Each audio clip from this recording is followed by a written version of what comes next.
Welcome to the Business Spotlight series. I am Everardo Resendiz. People around here know me as Coach Ever. I am a certified business and executive coach here in Action Coach, Northwest Louisiana. Today, I have John Walden. He is the founder and managing member at Go to Transport from the greater New Orleans region. And he's my guest today. We're going to be talking about his business, the journey to business ownership, the challenges, what it takes to build a business, and maybe get an insight on what it does look on the other side of that fence. If this is your first time on the channel, please be sure to like and subscribe so you get notifications when we drop new conversations just like this one. And so, without further ado, John, welcome and thank you for being here today. Thank you, Coach Ever. I appreciate you having me on today. Well, will you share with us a brief overview of your background and tell us a little bit about Go to Transport Solutions? Sure. So I've been in the transportation and logistics space for a little over 30 years. I started in it right out of high school. I started out on the fleet maintenance and operations side in most organizations that I worked with over the years. I've worked as a mechanic, so I'm an ASE certified master medium heavy duty diesel technician, as well as a Louisiana State qualified motor vehicle inspector. So I've worked on everything from construction equipment to school buses to armored cars, trucks and trailers. I did spend a good bit of time in the shuttle bus space and executive black car service area as well. Like a limousine transfer? Yes. Yep. Okay, all right, very And good. like the big limo buses too that hold 15 to 20 passengers. Okay, all right, very good. And so, what about Go to Transport Solutions? What does it do? Yeah. So we run non-emergency medical transport as well as general transportation. So on the NEMT side of things, basically we help folks that have mobility and transportation challenges stay connected to what they feel is important outside of getting them to and from appointments. We've had the pleasure to serve our clients with getting them to family reunions. We've taken people to church. We've also helped people get to and from grocery store, just to be able to have some independence. We treat everybody with a lot of respect and dignity. And we do that by helping them stay connected to their family and appointments and things of that nature. Okay, wow. And so, how long have you been at this now, John? So we just started the company this year in January. I unfortunately was lost my job at the end of the year in 2024, and while I was looking for something, my wife, who's a registered nurse and a case manager at the hospital she works at, she mentioned to me one evening when we were having dinner about they had issues finding transportation for a patient they had just discharged. So I was asking her, I'm like, well, what's the big deal? How hard can it be to get somebody to come pick their people up? And she's like, you'd be surprised. so um, she mentioned the word NEMT, the phrase NEMT. And I'm like, well, what is that? And she told me it's non-emergency medical transport. And she kind of gave me the brief description of what it does. So I, of course, after dinner and getting the dishes cleaned up and the kitchen cleaned up, I got on my phone and started digging around on the internet and started to discover the world of non-emergency medical transport. And I went, well, this is kind of what I do. It's just a different segment of what I do. So at that point, I was working with a gentleman who was my business coach or performance executive performance coach, and I asked him, I said, hey, can you help me put this together? And he was like, yeah. He said, do you want to do it fast or do you want to do it right? And I said, well, obviously I want to do it right. So we took our time and we went through the business plan section by section, put it all together. And we got everything with the attorneys filed with the state in March of this year. So we became official in March. and then we started actually transporting passengers in July of this year. So we are a very brand new company. Okay, so I'm sure a lot of the people who listen to these, you know, either are thinking about starting a business or they are like you in the early stages of it, right? Um, what will be perhaps what you say is the most difficult part of making the choice to move in that direction, Mhm. and what are the challenges that you face when you're doing that? Yeah, so obviously, I know the big one is everybody worries about finances, right? Their money, security to be able to continue living while they're trying to build this. Um, some of the challenges I ran across were there was a lot of incorrect information on the internet around the space that I'm working in because obviously we do go through. We have to deal with a couple of state agencies, one being Louisiana Department of Health and the other one being the Public Service Commission because they regulate all the transportation in the state. So Department of Health, they've got, I don't know, it seems like layers and layers and layers of paperwork to go through. Um, so it's just finding those processes and finding the right information. Like for us, we started down the wrong path, trying to get our stuff lined up with the Public Service Commission and everything else, and it set us back a good 60 days. So that's why, and instead of being able to start running transports in March or April, it took us to July to get there.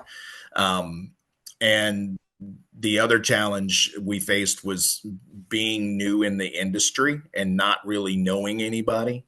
Um, it was important for me to get out and start joining organizations and just networking with people Right. just to get good information on kind of to help me figure out strategically where I wanted to try to drive my business. That is awesome. And when you're in the initial stages of it, of course, everything seems like an opportunity, and it's really hard Mm-hmm. to choose where to go. So this idea that you go to the research to, find where the real strategy should be Mm-hmm. is a paramount step, and not everybody does that. Yeah. You know, now granted, when you're starting, you take every piece of business that comes your way because Oh yeah. it's part of filling that capacity, right? But you start with a goal in mind, right? And what was that initial goal? It was really to just try to help people stay connected. That's the main kind of some of the verbiage that I use every day to remind myself why I'm getting out of bed at 3:45 to drive an hour to go pick somebody up. We lead with purpose, we build with heart, and we serve others. That's our goals. That's what we're trying to do every single day, even if it's a 1 mile trip from somebody's house to the grocery store, or if we're driving somebody, from our area into say Slidell or Covington, or I've had I almost had a possibility of a trip in Castor, which I was born and raised in Louisiana, and I had never heard of Castor. So it's those little rural towns. That's where we're really finding our groove at is trying to be the provider that's willing to take that 2 hour, 2.5, 3 hour, 4 hour drive to be able to go help somebody and get them connected to care. And to me, everything starts with transportation. From the minute that surgery or procedure's done or your doctor visit is over, transportation plays a role in making sure that you stay connected for follow-up visits, physical therapy, if that's the type of procedure you had where you need that type of follow-up, or even folks that have chronic illness issues like need dialysis 2 to 3 times a week. So transportation plays a huge role in that. Right. So that's where we're driving. We're trying to keep everybody connected into the services they need to have a better quality of life. So you ask a question to yourself at the beginning whenever you heard your wife talking about this. The question sounded something along the lines of, "How hard can that be?" Yeah. Now, being on the other side, is there an answer to that question? Yes, it's very hard. I mean, think about it. I've met so many amazing people in our senior population. One, most of them are hilarious, and they will keep you in stitches the whole time you're driving them back and forth to their appointments, right? Um, the other part of it is some of them, their kids, left the area when they finished high school or college, and they moved on, and now they're raising their own families, and they're not in the area anymore. So these some folks just don't have anybody. I had a gentleman a couple weeks ago. I pick him up. They said he's ambulatory. He's not moving very well, unfortunately. He's up in age, and they forgot to or failed to mention to me that he's partially blind. So Okay. one more challenge on top of, you know, he's not moving very well. And for some, I think I'd taken, so we carry a wheelchair with us for instances like this in case we need to transport somebody. It's just easier and more relaxing for our client and safer for everybody involved if we just go ahead and get them to get in the chair and then we can secure it that way, rather than trying to get them in and out of the vehicle under their own power. So yeah, that was one more. I didn't have my chair with me. I think I took it out to do a sanitize on it, and it was letting it dry. And you see ambulatory, and you figure, okay, the person is. So be He's able to move prepared for around the at least. unexpected. Yeah, Yeah, just you always have to be ready for the unexpected. that's right. That's what it takes. And so, at this point, you're the only owner of this company. Do you have any partners in it? Yeah, not really. My wife is she still works full time at her job, and I try not to lean on her too much, unless I really need support or help, or her medical background, her knowledge around that. Right. Sometimes I get, given descriptions of what people are kind of dealing with, and I'll go, "What's this? I don't understand." I don't understand what that word is. I've seen some big words since I started doing this stuff, but it's pretty much just me by myself right now. I figured I was going to take the first year, maybe 2 years, to try to go through and just do all the jobs, wear all the hats, like most new business owners have to do, just so I can learn what it takes to do it, document those steps, and start putting processes and systems together to help whoever I bring on board. I want them to have a good experience. I want them to be able to focus on the driving aspect and the customer service aspect, because like I said, for me, this has been one of the most fulfilling things I've done in my 30-year career in transportation and logistics.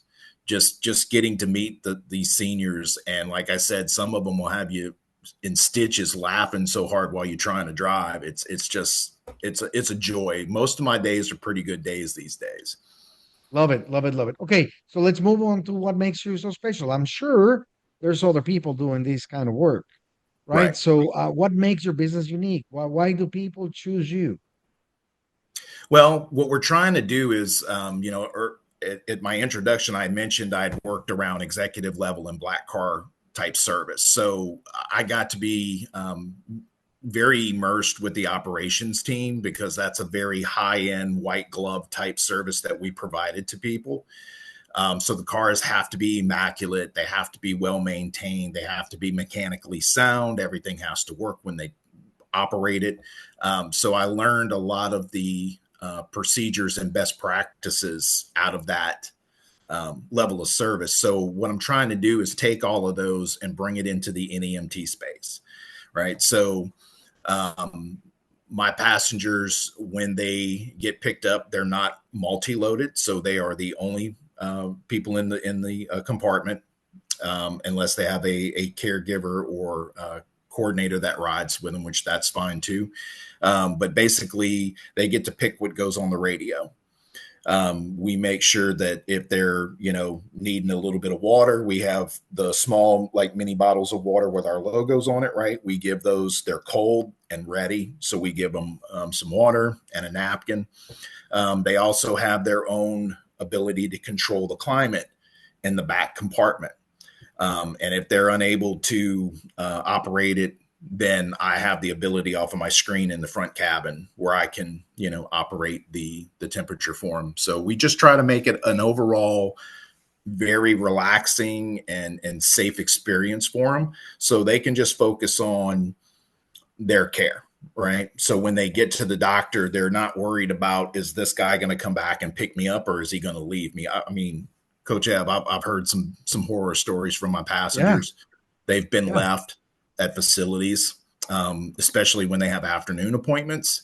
The folks will get them there, but because it's quitting time, they don't come back and get them, Wow. and they leave them. It's horrible. It's just That's got to be heartbreaking. very frustrating for them, of course. Right. Yeah, yeah. Okay. So, So and then do they what I'm show hearing up you at all? say, when you hit, what I'm hearing you say is that it's you're providing them a much higher level of experience Mm-hmm. that they will get with anybody else. So that has been Yes. the aim here, right? Yes.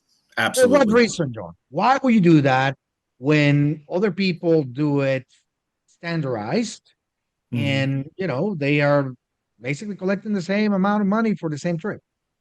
Yeah. So just, 98% of our folks are wheelchair bound, and they are part of our senior population. So one, just because of respect, these people have lived a life, and I have an opportunity to give back to them for what they've given to us and the younger generations. Right. So that's the first thing, is just respect. Um, Second is just trying to help them keep part of their dignity and independence, right? So, you know, I could run more trips a day, but I choose not to, because I'd really rather give that white glove individual service. So where most providers may run, 8 to 12 trips a day, I might be running 4 to 6.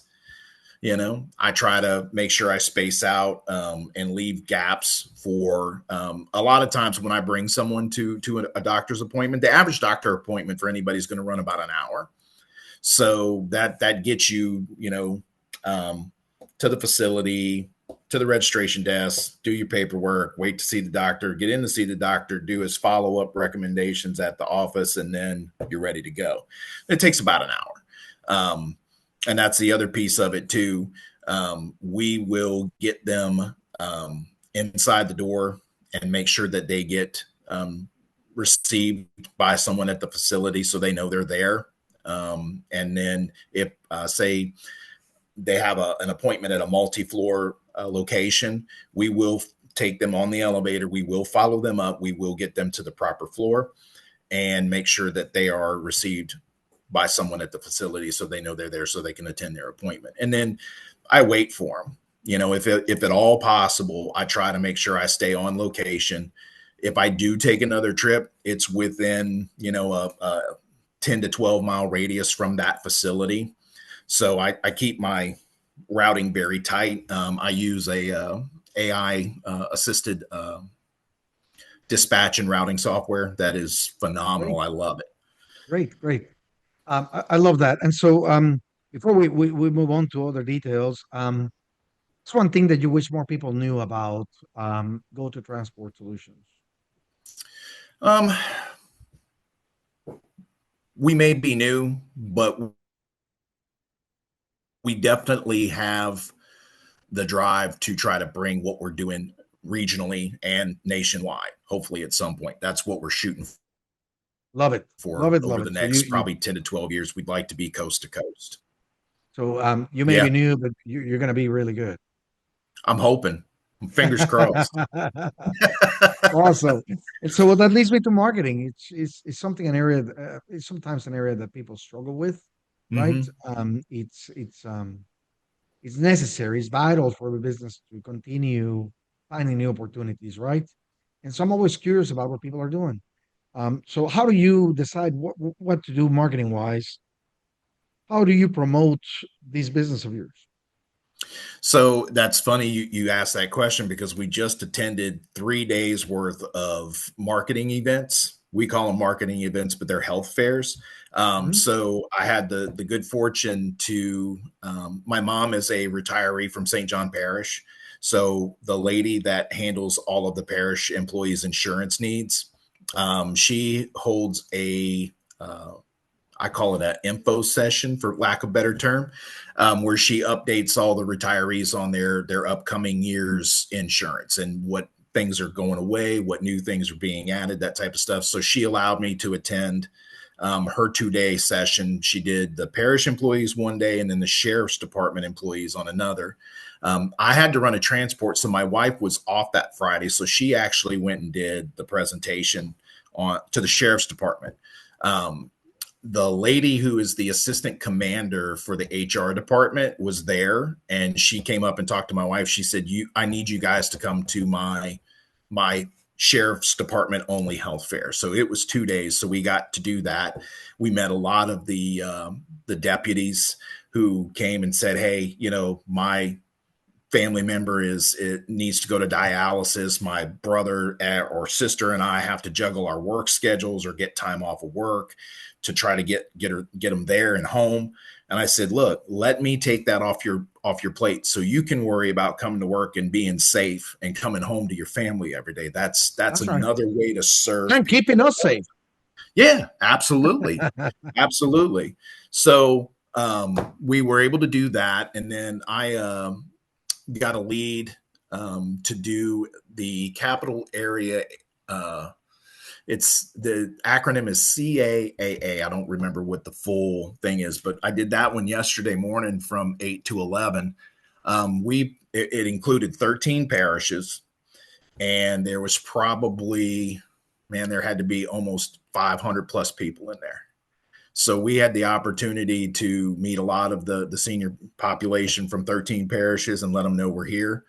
So we do that. I like those events because I actually get out and get to talk to people and tell them Yes. what we're doing and who we are and show them, what we do. I keep a simple one sheet.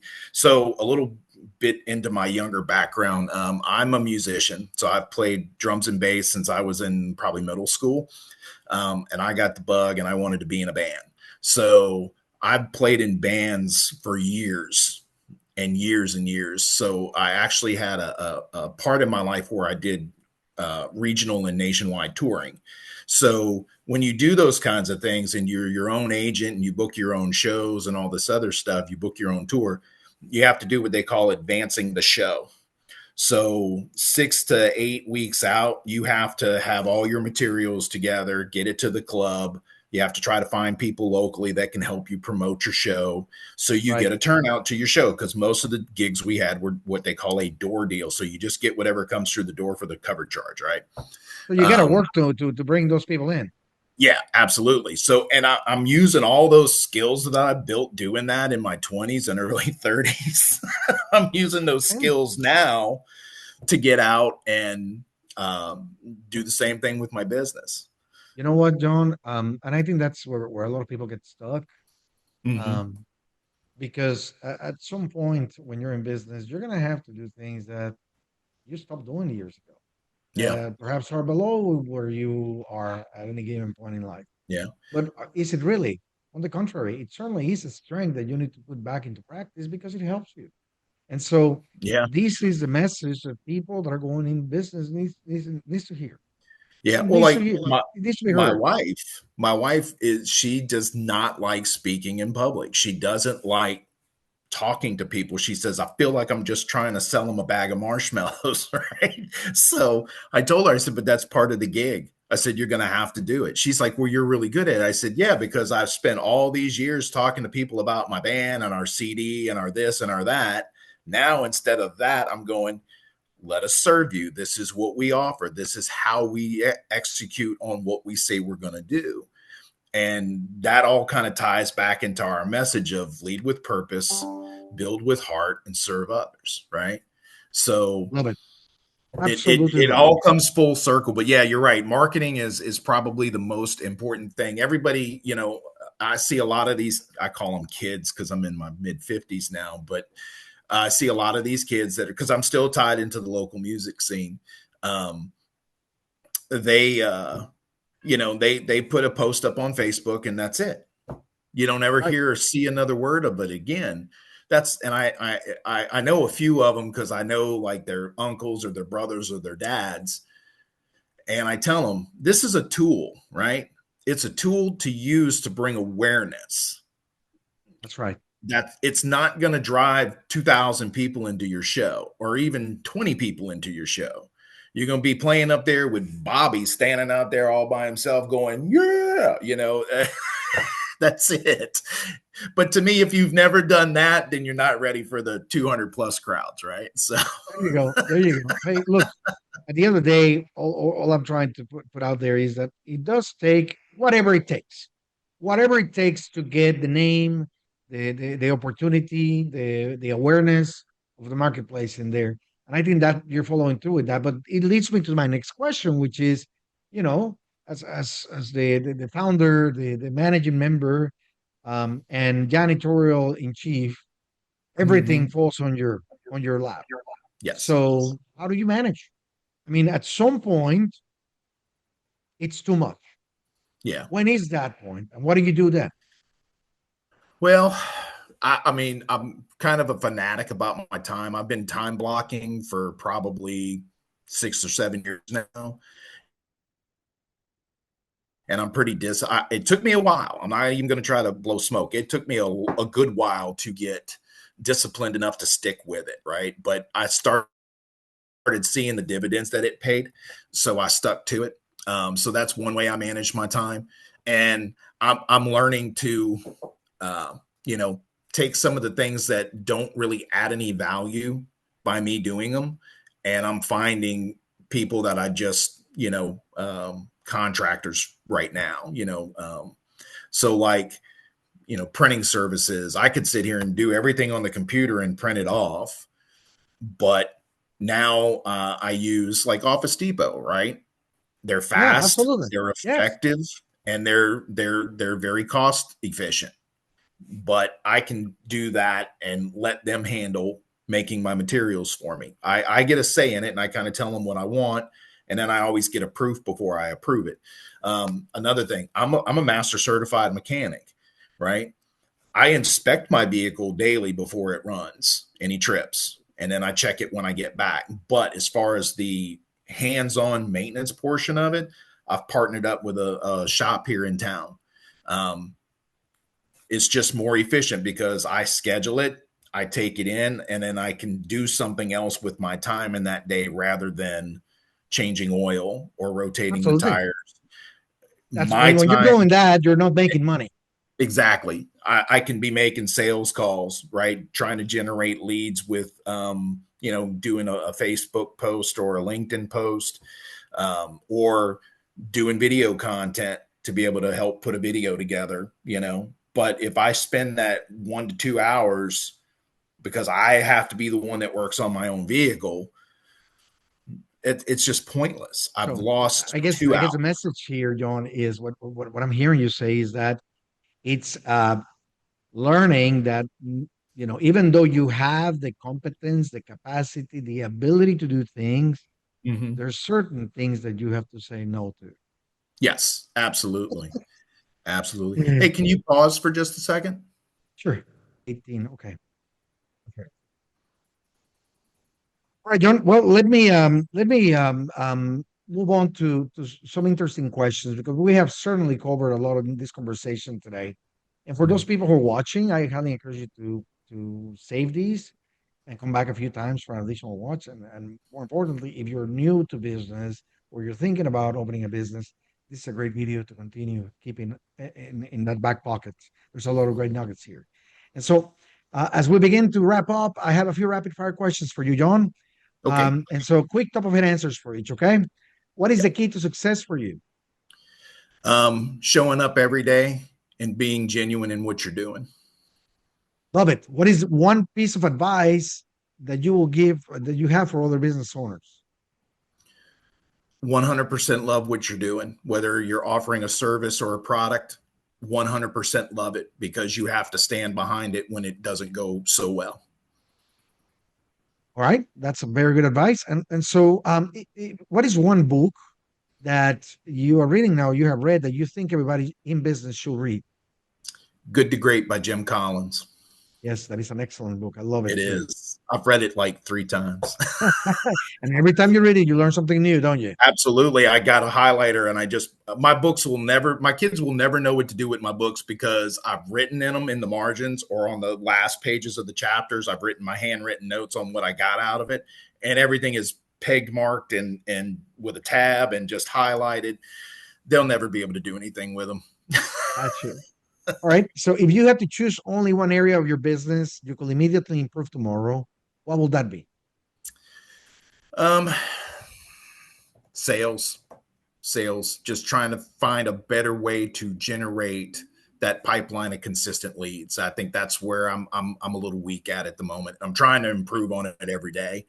Right. I lose sleep at night trying to figure out what else can I do? How can I do this better with what I'm already doing? Can I do it better, or what else can I do to try to help? Wonderful. Wonderful. I certainly it's an area that I think a lot of people um, continue working through. And Mm-hmm. it does take some time till you have a good formula in place that works for you. Yep. Um, and so before we get into the final question of the day, how can other people learn more about you or your company? How can they get in touch with you, John? Sure. So they can find us on the web. We have a website. We're on Facebook. We're also on LinkedIn. It's all under Go to Transport Solutions LLC. Hold on, And but when you're this is the searching, Louisiana Go, not the regular yeah, Go. sorry, you're right. I didn't. I forget about that sometimes. So Go spelled GEAUX, the number two. Transportsolutions.com is the website, and then pretty much anything else through a Google search you can find us. We do have a Google page. We've been very blessed. We've gotten some 5-star reviews to this point. We actually had a lady call the other morning. We were on our way to a marketing event, and she thought we were supposed to be doing her transport for the day. And I pulled over on the side of the highway and helped her get some information on who I thought might be doing her transport because of the area was she was in. She was actually up near Monroe. And I said, "Yeah, Wow. I don't run that area." Not yet, but I will soon. So, and she was gracious enough to go on there and leave us a nice little Google review. So I was very, very appreciative of that. All right. Very good. Very good. And so we're definitely, you're findable. They should be able to get in touch with you if they need anything, right? And Yes. so the last question of the day, as you go through these and you go through different stages, the source of inspiration tends to evolve. And so my question to you is, what inspires you today, John? What gets you, going these days? Um, Today it is. I always kind of refer back to my grandpa. I had him until he was 96 years old, as well as the rest of the members of my family. My wife will straight up tell you she married me because of my grandfather. So that should tell you volumes about the kind of man he was. Um, just knowing that if he got to 96 because of the support system he had around him, with my aunts, my uncles, my cousins, a little bit, very little bit for me because I worked a lot.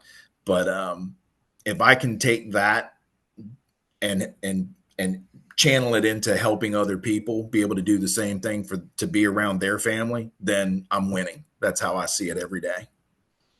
Love it. Thank you so much. And You're thank you welcome. for joining us today and sharing all these with us. Thank you to the audience for watching and sharing. You never know who you might be inspiring by getting them to see this interview. So make sure you share it around. And so until next time, see you soon, John. Thank you. Thanks. Appreciate you.